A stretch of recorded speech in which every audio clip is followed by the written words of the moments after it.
Bonjour à tous et bienvenue dans cet épisode de Noël de Taki en Histoire. Suite à votre enthousiasme lors de notre sondage Instagram, où près de 98% d'entre vous ont souhaité un épisode spécial idées cadeaux, voilà donc une sélection qui ravira, je l'espère, petits et grands passionnés d'histoire en cette période de Noël. Alors une précision d'abord, aucun éditeur ne me paye quoi que ce soit. C'est vraiment une sélection personnelle à partir de livres ou de séries que j'aime bien.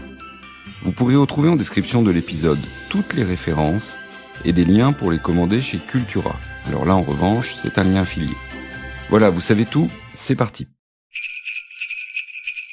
Commençons évidemment par les enfants. Alors là, je vais surtout proposer des idées de cadeaux pour les 8-12 ans. Tout d'abord, les deux frises chronologiques de la collection Quelle histoire ? Histoire des arts et Histoire de France. Alors il faut compter environ 5 à 6 € pour chacune.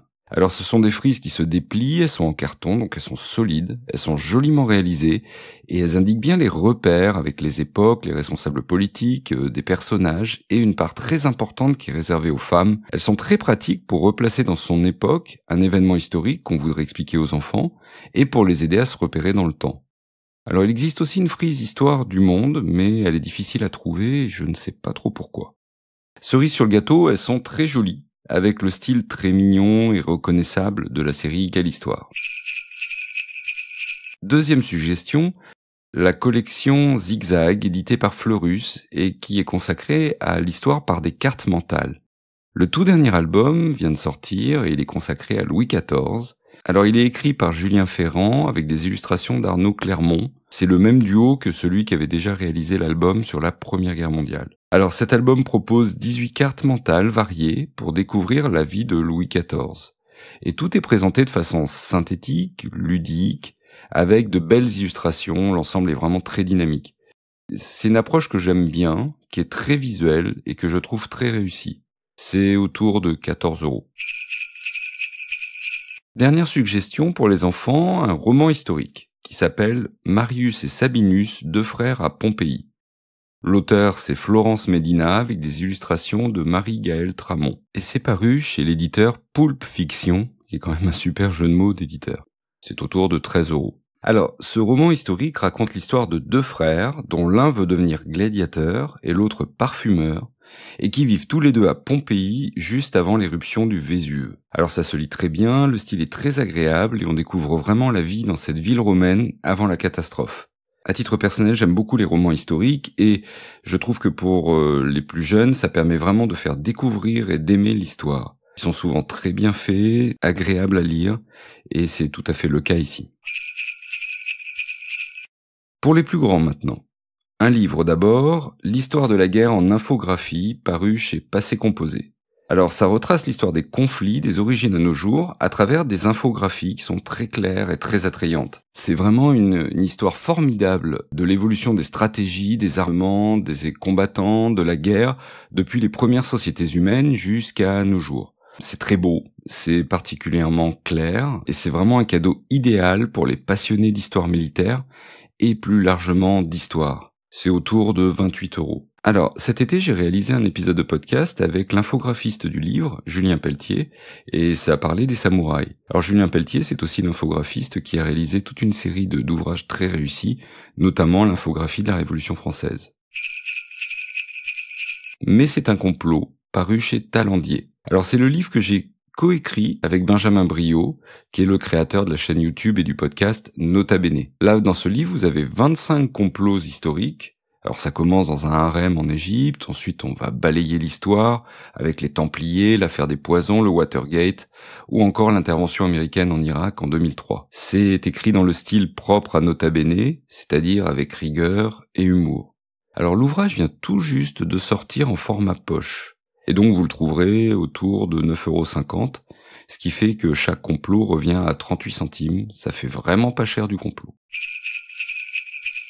Dernier conseil dans les ouvrages, une BD qui s'appelle L'ombre des lumières, de Richard Guérinaud au dessin et Alain Hérol au scénario. Alors le deuxième tome de cette série vient tout juste de sortir chez Delcourt. Alors le scénariste Alain Hérol, c'est aussi celui de l'excellente BD Les Indes fourbes.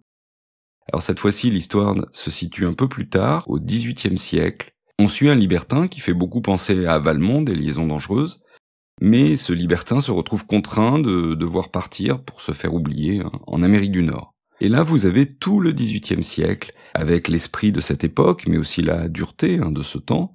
Les dessins sont superbes, l'ambiance du siècle des Lumières est parfaitement reproduite. La BD elle-même est un véritable objet. On a l'impression d'avoir un ouvrage de cette époque tellement elle est belle. L'intérieur de la couverture reprend par exemple des motifs de la toile de Jouy. Les aventures sont pleines de rebondissements. Bon, évidemment, c'est une époque que j'aime particulièrement, et cette BD, je trouve, lui rend vraiment hommage. Pour finir, 2 conseils de série. D'abord, Un village français. Alors c'est une série française qui a été créée par Frédéric Crivine, Philippe Tribois et Emmanuel Dossé, et elle retrace la vie des habitants d'une petite ville fictive du Jura pendant l'occupation allemande de 1940 à 1945. Chaque saison correspond à une année. La saison 1, c'est donc 1940, la saison 2, 1941, etc. Alors, c'est extrêmement bien joué, il y a d'excellents acteurs, comme Robin Renucci, Audrey Fleurot, Thierry Godard. Surtout, c'est très solide historiquement et plausible. On voit bien les attitudes des habitants évoluer pendant la guerre. Ceux qui se rallient à Pétain en 40, ceux qui collaborent avec les Allemands, ceux très peu nombreux qui choisissent la résistance, la majorité qui attend de voir comment les choses vont évoluer, etc. Et la série montre bien l'évolution des principaux personnages dans ce temps de guerre. En fait, on se demande en permanence comment on aurait agi à leur place dans cette époque troublée. Et c'est clairement une immersion poignante dans cette période. Alors, il faut savoir que des historiens, comme Jean-Pierre Azéma, ont supervisé l'écriture du scénario. C'est donc très solide, historiquement. La série peut actuellement se visionner gratuitement sur TF1+, mais elle existe aussi en intégrale et en coffret DVD, et là ça ferait un beau cadeau de Noël autour de 75 €. Dernier conseil, Outlander. Alors c'est une série qu'on ne peut voir que sur Netflix parce que c'est une exclusivité de cette plateforme. Elle est adaptée des romans de Diana Gabaldon, et elle raconte les aventures de Claire, une infirmière anglaise de la Seconde Guerre mondiale, qui va se retrouver lors de son voyage de noces propulsée dans l'Écosse du milieu du XVIIIe siècle. Alors évidemment, il y a une petite dimension surnaturelle, avec des voyages temporels, il y a aussi beaucoup de romance, mais ce qui nous intéresse plus particulièrement ici, il y a des événements historiques. Notamment dans les premières saisons, c'est la grande révolte écossaise de 1746, celle de Bonnie Prince Charlie, et qui se termine tragiquement sur le champ de bataille de Culloden. Alors il y aura bientôt un épisode spécial du podcast à ce sujet, et si l'Écosse et le XVIIIe siècle en particulier vous intéressent, jetez un œil à cette série, vous pourriez aimer. Un dernier conseil, écoutez-la en version originale, pour le plaisir d'entendre l'accent écossais. Voilà pour cette sélection d'idées cadeaux historiques qui sauront enrichir vos fêtes de fin d'année. N'hésitez pas, en commentaire Spotify ou sur les réseaux sociaux, à partager vos propres suggestions et à nous dire quels sont vos coups de cœur historiques de cette année. Passez de joyeuses fêtes et à très bientôt pour une nouvelle page d'histoire.